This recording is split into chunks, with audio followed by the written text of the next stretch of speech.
años del golpe de Estado Allende. Y terminó en su suicidio. Y terminó en su suicidio, no en su asesinato, en su suicidio.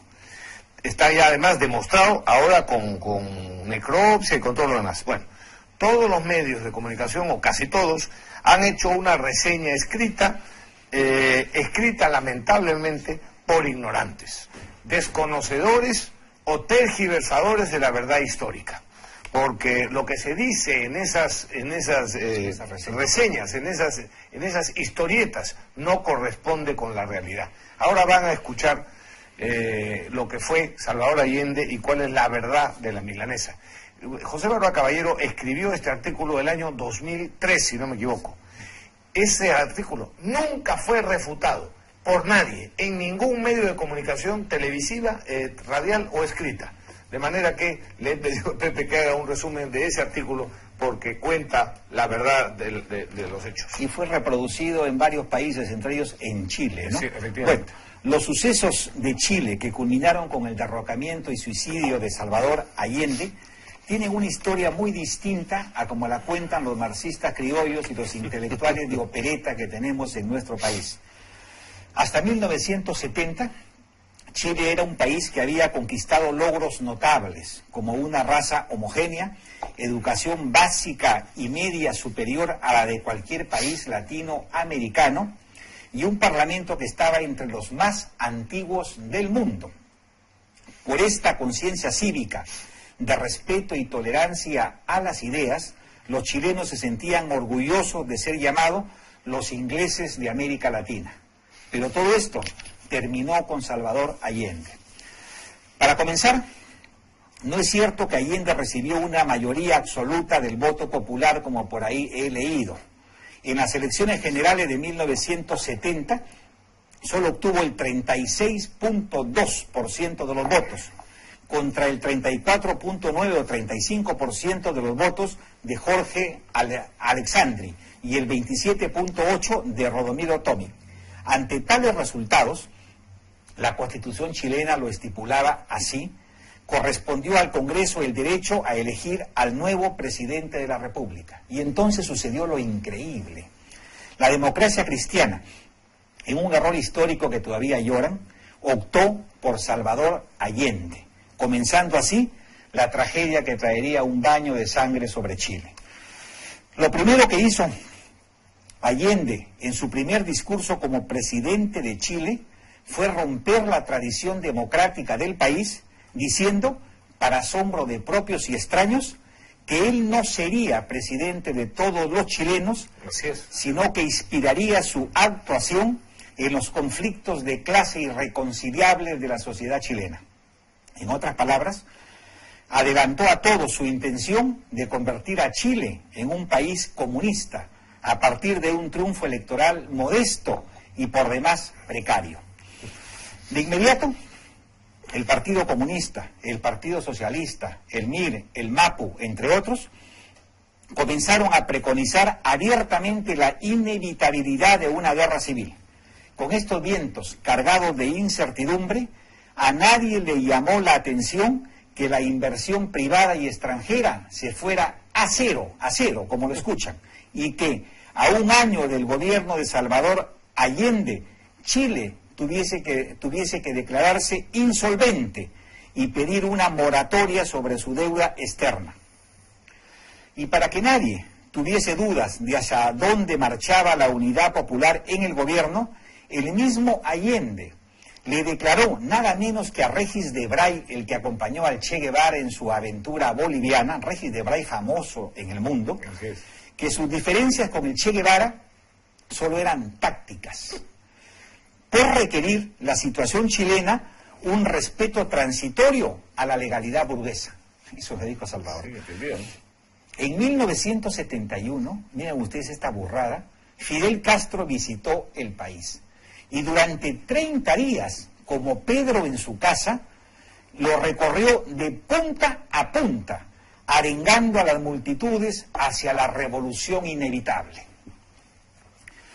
En 1972, Chile se convirtió en la meca de los Tupac Amaru y de todos los extremistas de América Latina. Ese mismo año comenzaron a instalarse las famosas escuelas de guerrilleros y se inició la importación clandestina de armas de todo tipo, desde ametralladoras y bombas de alto poder explosivo hasta morteros y cañones antitanques de procedencia checa y soviética. Paralelamente, la Embajada de Cuba se transformó en un búnker con más de 300 diplomáticos acreditados.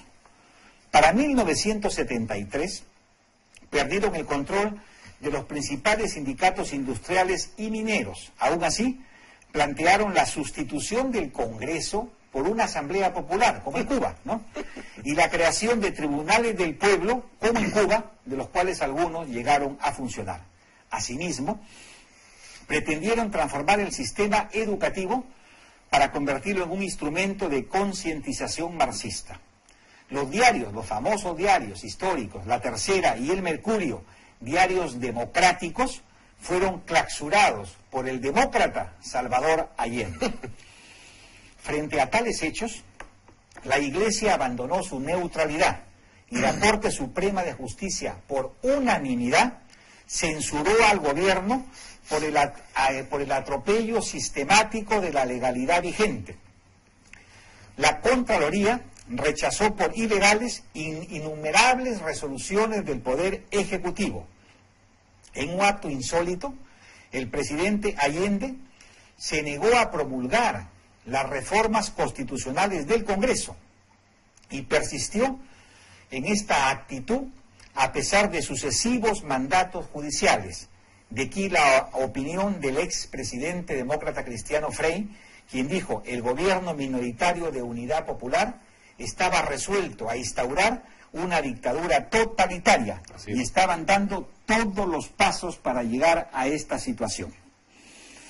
El 7 de agosto de 1973, la Marina de Guerra de Chile anunció haber frustrado un complot para sublevar la flota en Valparaíso y Concepción y acusó de estos gravísimos hechos a los líderes comunistas Carlos Altamirano, secretario general del Partido Socialista, y a otros líderes del MAPU y del MIR que estaban protegidos por la inmunidad parlamentaria, ¿no? Ellos exigieron el levantamiento, pero nada. El 9 de septiembre, 2 días antes del golpe, los acusados reconocieron su culpa, pero ya era demasiado tarde. La destrucción de la democracia, de la economía y la negativa de las Fuerzas Armadas a convertirse en víctimas del comunismo terminó de prender la pradera y el rostro de la muerte se apoderó de Chile. Aunque cabe agregar que sin Salvador Allende y las monumentales torpezas políticas de la Unidad Popular, el mundo jamás hubiese escuchado el nombre de Augusto Pinochet.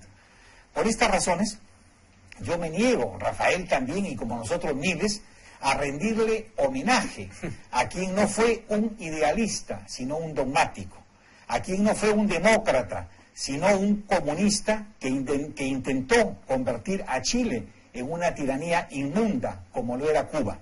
Si hoy recordamos a Salvador Allende, no debe ser para enaltecerlo, sino para censurarlo y recordar por siempre que la gran lección que Chile nos dejó no es otra que la evidencia incontrastable que el marxismo-leninismo es incompatible con la democracia, ¿no? Y con la libertad. Y con la libertad. Muy bien, por supuesto. Eso fue lo que escribió José Barba en el 2003. Nadie se atrevió, y esto es un resumen, nadie se atrevió a escribir una línea en contra, y además lo publicó justamente cuando se cumplieron los 40 años, mientras los demás hacían sus panegíricos absurdos y faltando a la verdad. Eduardo Frei, ha recordado una frase que dijo respecto de la Unidad Popular, que era el conglomerado que llevó a Allende al gobierno. Pero adicionalmente, después del golpe militar, el señor Eduardo Frei, el expresidente chileno, dijo: la democracia en Chile no la mataron los militares, ya se moría sola y la remató Salvador Allende. Es una frase de Eduardo Frei padre, ¿no? Diciendo que la culpa no fue de los militares. Todo Chile demandaba, bueno, la grandísima mayoría de los chilenos demandaba ya con cacerolazos a los militares que por favor salieran en la defensa de la democracia y de la libertad en Chile. Muy bien. Bueno, cambiando de tema.